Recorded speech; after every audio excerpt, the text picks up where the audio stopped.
In a year dominated politically by discussion of guns, we set out to speak to a gun owner, a gun dealer, and the Johnson County Sheriff's Office to better understand gun ownership in Iowa.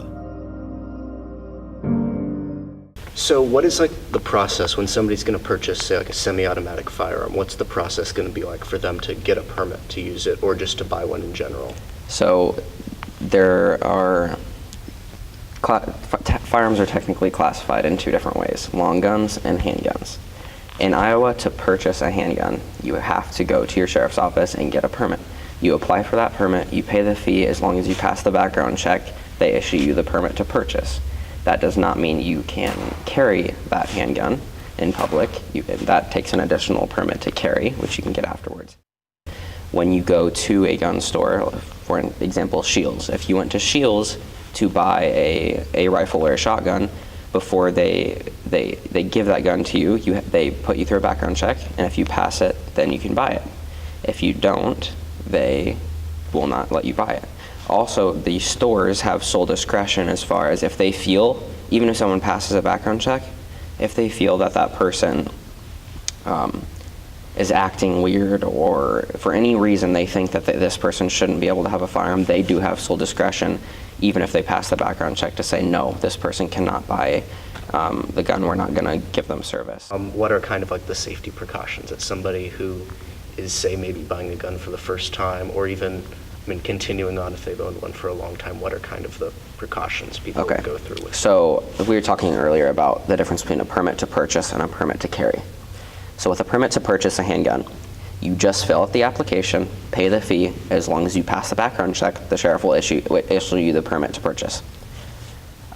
With a permit to carry, you actually have to complete a safety course before they give you that. So if you were discharged from the military with honorable discharge, that counts because you've gone through firearms training, safety training. Or there's a number of either online or in-person safety classes as far as the rules involved, how the general of how firearms work and what are the basic safety rules. But the golden rule of firearm safety is you always treat every gun as you would if it was loaded. My grandpa went here to the school, and there was a field behind the school, and they used to go pheasant hunting after school. He would bring a shotgun inside and put it in his locker. You can see the culture difference. Yeah, it's changed a lot since then. He still tells me how he remembers during hunting season how every truck in the parking lot would have a shotgun in the rack. He actually remembers comparing shotguns with his principal one morning. So you talked about that you could complete the online safety training. Mm-hmm. How does that work? How do you do it online? I've actually done one with someone who was applying to get their permit. The one I did was about a 4-hour video. It's just like as if you were in a classroom. It's just that they're recording their lesson kind of a thing, and it goes through the basics of firearm safety, and then it continues on to knowing what your target is and what's beyond it. If I'm shooting in the woods at a deer, right?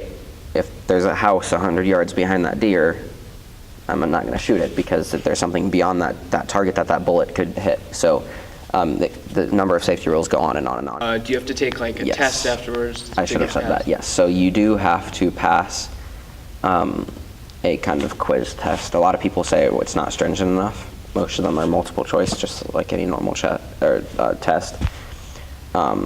You watch the video, you learn all that stuff, and if you can prove that you can remember that information, then after you pay, they will either send you a certificate in the mail, or you can print it out from the computer. And as long as it's an agency that the sheriff's department will accept, then you give that to them along with your information for your background check when you go and apply for that permit. So what's preventing someone else from taking the test for you? Nothing. Any precautions for that? No. All right, what do you think about the online safety training courses? Do you think those are enough? Personally think that everyone has a responsibility who's going to own a firearm to learn how to use that firearm responsibly and learn the safety involved in it. But I do not think that it should be a requirement in law. I think that the right to own a firearm is a right, regardless of whether you're stupid and ignorant or not. But if they injure someone else because of their negligence, they should definitely be held accountable for that.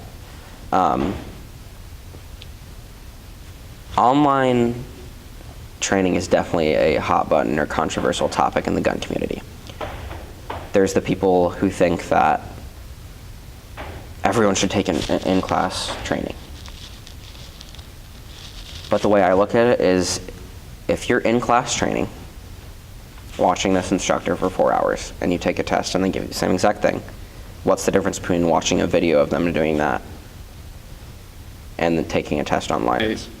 What I would say is, because when you're taking it in person, there's a sort of It proves that you were there, yeah. and you're the one taking the test. I understand But, that. Yeah. For you personally, what's your opinion on, like, as a gun owner, like background checks and the whole process of buying a gun, like too stringent, not stringent enough, like at a good point now in the state? Like, I think Iowa has very well thought out laws at this point. I don't think Iowa is too stringent, but I also think that if we could find a way to incorporate a kind of mental health background without infringing on someone's patient privacy and without making them go through another process somewhere else before they can buy a firearm, if we can find some way to incorporate that, that could be something to start a discussion about. Well, thank you. Yeah, no problem. Yeah, Thank you very much. Yeah. Having this new understanding from a gun owner's perspective, we went to go find a legal view on guns in Iowa. My name is Shelley Deach. I work with the Johnson County Sheriff's Office. when somebody's, say, going to get a background check in the state of Iowa, what kind of like process are they going to have to go through, at least from like the point of view here in Johnson County? On the weapons permit, well, they have to have a current ID with the current address on it. If the address is not current, then they need to bring a electric bill or a rental agreement or something like that so that we can prove where their address is.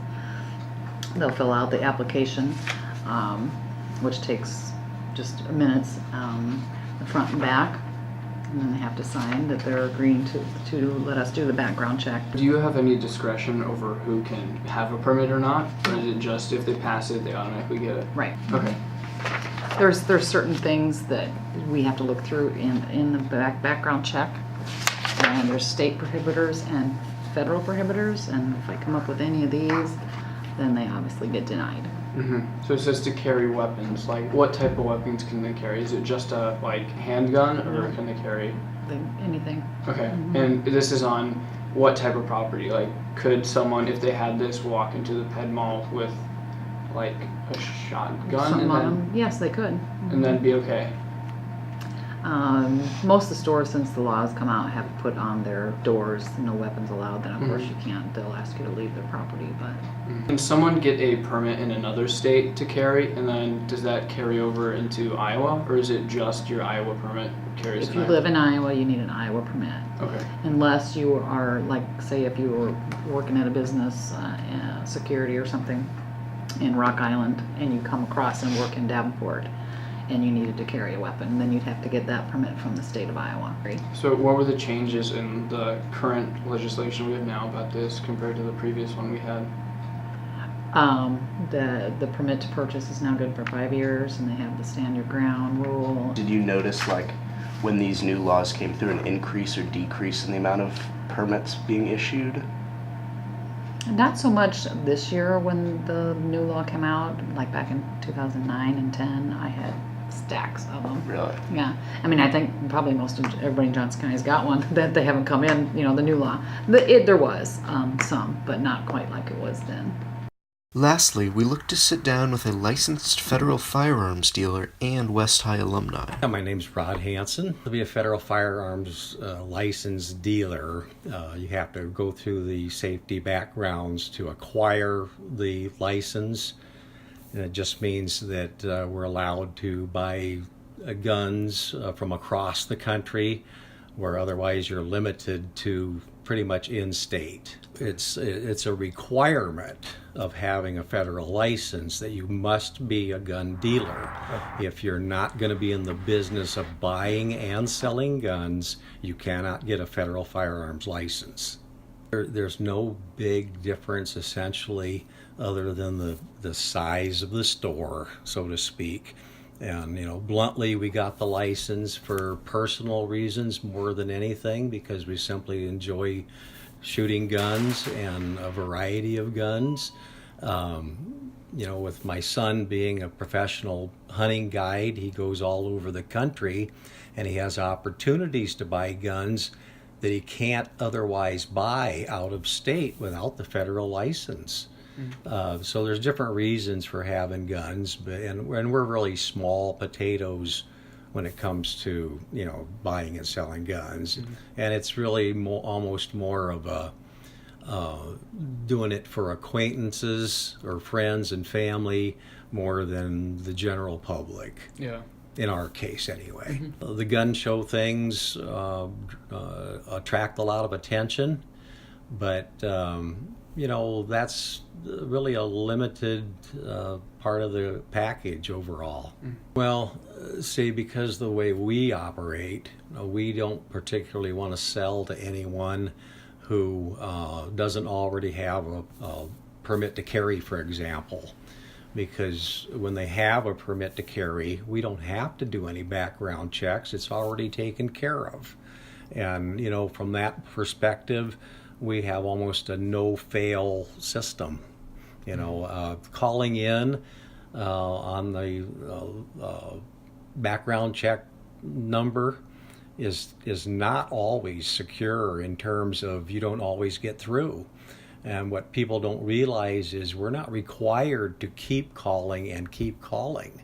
We try calling like 3 times and we don't get through, and then it's our own discretion whether we sell to someone who doesn't have a carry permit. So it's a liability issue for sure, and we're real careful about it because I just don't sell to a complete stranger. Just don't. As the controversy surrounding guns in America continues, the importance of discussion as a way of understanding one another will only grow.